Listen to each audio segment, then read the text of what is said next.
He never believed in blind dates, not after what life had already taken from him. But when his little daughter secretly signed him up, everything changed the moment he saw her. The woman sitting in front of him wasn't just someone different, she was someone broken, and yet, in her eyes, he saw something that mirrored his own pain. He didn't know it yet, but the woman in the wheelchair, the one everyone said was just another pity date, would soon turn his entire world upside down. Because she wasn't who she seemed. She was the CEO of the company that once ruined his life. It began on a rainy Tuesday evening, when Daniel Clark, a 35-year-old single father, stood outside a small cafe in downtown Chicago, trying to convince himself that this wasn't a mistake. 2 years ago, his wife had died in a car accident. Since then, his world had been reduced to three things: work, home, and his 7-year-old daughter, Lily. Life had become mechanical.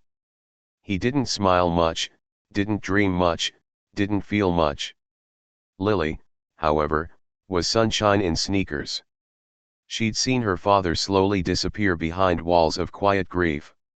So, one day, with the innocent cunning only a child could pull off, she took her father's phone, downloaded a dating app, and filled out his profile. She even swiped right for someone. "Dad," she'd said with that gap-toothed grin, "you promised you'd try to be happy again." And now here he was soaked in drizzle, adjusting his jacket, waiting for a woman he knew nothing about except her name, Anna. When he entered the cafe, the scent of coffee and cinnamon wrapped around him like a memory. He looked around until his eyes stopped at a corner table and froze. The woman sitting there was beautiful, yes, but what caught him wasn't her face, it was the wheelchair beside her. She turned, smiled softly, and waved. He hesitated. Not out of pity but out of the sudden flood of questions. Should he act normal? Should he mention it? But she made it easy. "You must be Daniel," she said, her tone warm, confident. "You're 5 minutes late. I almost thought you'd run away." He laughed, awkward but genuine. "I almost did." That broke the ice. They talked for hours about life, books, the weird things their kids say. She mentioned she didn't have children, but loved stories about them. She had a sharp wit, a disarming smile, and an unshakable calm. Yet behind her laughter, Daniel sensed something deeper, a loneliness she didn't speak of. When the cafe began closing, he offered to walk her out. She refused politely, wheeling herself toward her car. Before she left, she turned to him. "You're different, Daniel. You don't look at me like I'm broken." He smiled faintly. "Maybe because I know what broken feels like." That night, Daniel couldn't sleep. Something about her voice lingered, the way she said his name, the quiet strength in her words. He didn't know why, but he wanted to see her again. The next few weeks were a blur of text messages, late-night calls, and a growing connection neither of them saw coming. Daniel found himself laughing again. Lily would giggle every time she saw her dad sneak a smile at his phone. "Is that your girlfriend?" she'd tease. Anna, too, began to change. She'd been paralyzed for 3 years after a skiing accident that had ended her engagement and left her questioning her worth. She had spent those years burying herself in work, running a powerful corporation from her penthouse office. She was the CEO of Harper Industries, one of the largest companies in the city. No one on the dating app knew that. She didn't want them to. But fate, as always, had a cruel sense of irony. Because Harper Industries was the very company Daniel once worked for, the one that laid him off after his wife's death, leaving him jobless when he needed stability most. It had been the lowest point of his life. He'd blamed the nameless executives who'd chosen cost-cutting over compassion. He didn't know that the woman who saved him from loneliness now was the same woman behind the decision that had once destroyed him. Weeks passed, and one evening, Anna invited him to dinner, a special one, she said. When Daniel arrived at the restaurant, he found her waiting in an elegant black dress, her hair tied up, confidence radiating from her despite the wheelchair. "I have to tell you something," she began nervously. "Something important." Before she could continue, the waiter interrupted, handing Daniel a file left by Ms. Harper's assistant. He opened it and the world around him seemed to tilt. Inside were corporate documents, financial statements, and her name. Asterisk Anna Harper. CEO, Harper Industries asterisk. He looked up at her in disbelief. You're that Harper." Her silence said everything. The table between them became a wall. Memories of his wife, the late nights, the bills, the humiliation all came rushing back. "You ruined me," he said quietly. "When I begged for an extension, your company cut me off. My daughter went hungry that month. And now you're what? Playing savior." Tears welled in Anna's eyes. "Daniel, I didn't know. I wasn't even in charge of that decision back then. I was recovering from my accident." But he couldn't hear her anymore. The pain was louder.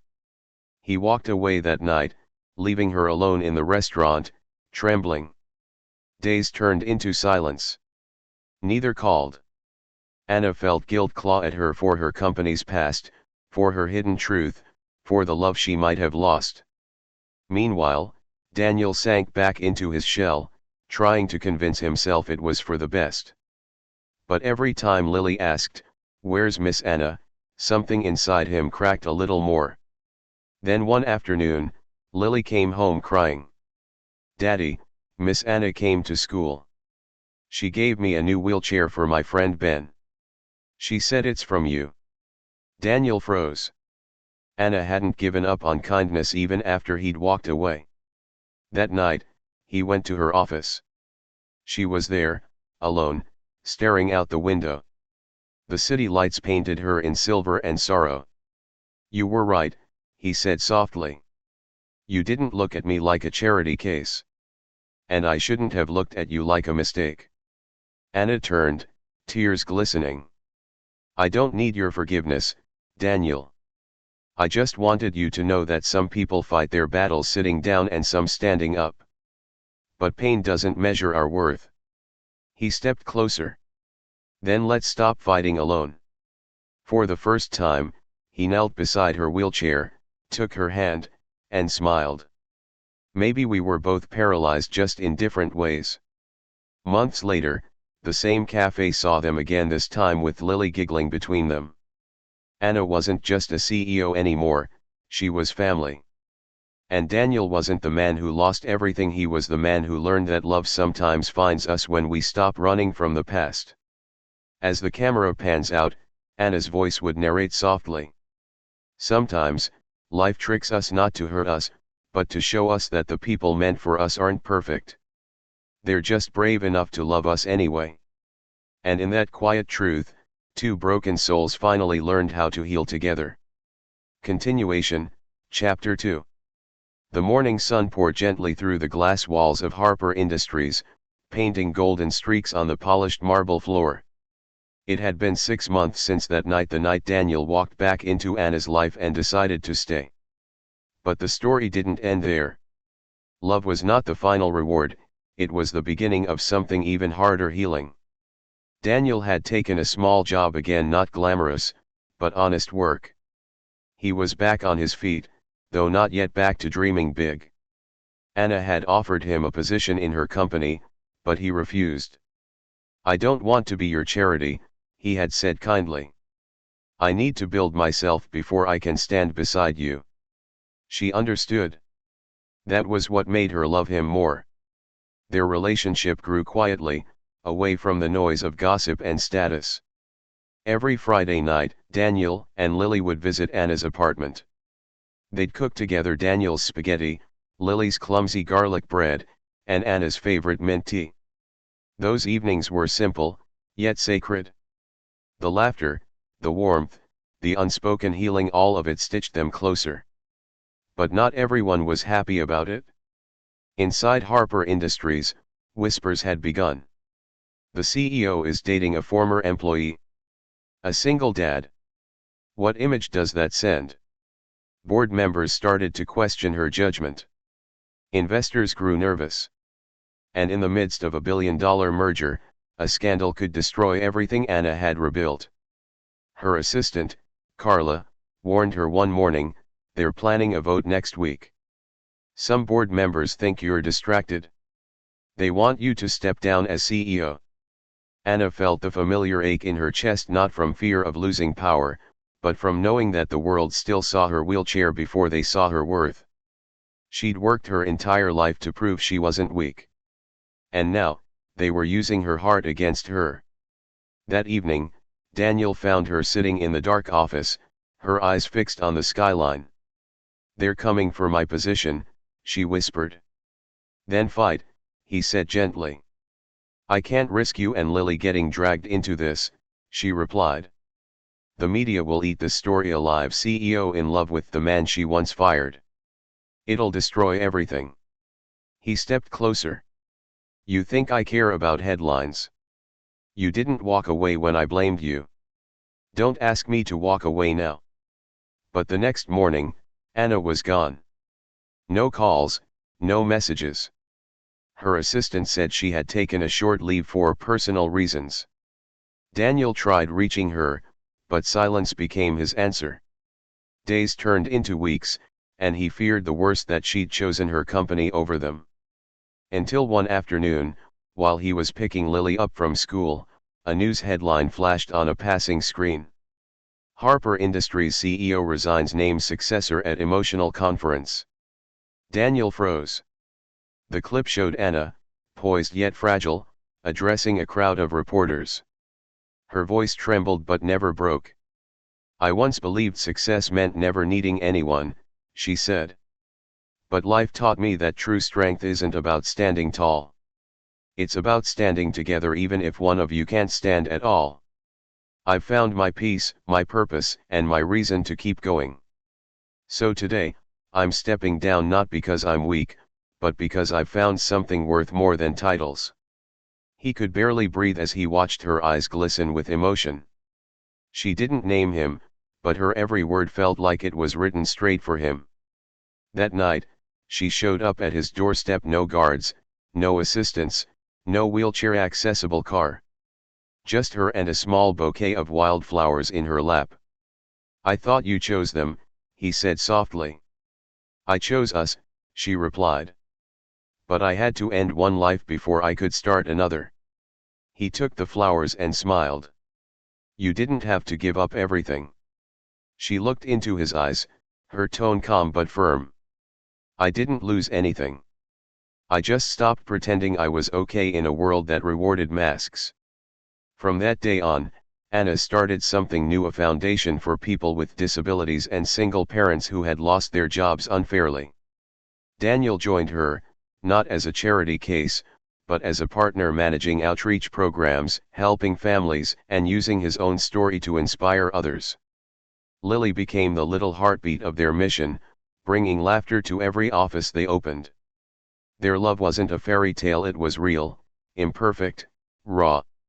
They had days of arguments, tears, laughter, and quiet nights of holding hands through uncertainty. But every time life tested them, they remembered that night at the cafe when two broken hearts looked at each other and saw not pity but possibility. A year later, at a small charity event, Daniel stood on stage beside Anna. The crowd fell silent as he spoke. "I used to think being strong meant surviving alone. But real strength is letting someone see your scars and still choose to stay. Anna didn't save me. We saved each other." The audience erupted in applause, but Anna wasn't looking at them, her eyes were only on him. As the music swelled and the lights dimmed, the camera would close on Anna's faint smile, her fingers intertwined with his. Her voice, soft and steady, would fade in as narration. "Sometimes life breaks us on purpose, not to destroy us, but to rebuild us into the kind of people who can love without fear. And when love finally finds you, you realize it was never a coincidence. It was destiny, disguised as pain." And with that, the frame would slowly fade to black, two silhouettes against the glow of a second chance, proving that even the most shattered lives can become the most beautiful stories.